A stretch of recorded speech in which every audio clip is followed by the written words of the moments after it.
Morning, y'all. This morning's 3 a.m. thought is about resentment. You feeling resentful? Do you realize what resentment means? If you're feeling resentful, it means at some point there was a yes that should have been a no. You should have said yes when you meant to say no. You should have said no and you said yes. Or maybe you should have said not now. Or maybe you should have said, can we negotiate? Those are the 4 answers. And you didn't. So now you feel resentful and you're mad at the other person for doing or not doing whatever it is the other person did or didn't do. The good news is this means you're in control, because you can say yes when you mean yes. You can say no when you mean no.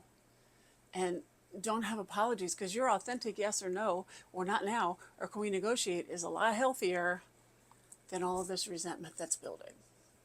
And that's my thought for 3 a.m. I'm going back to bed.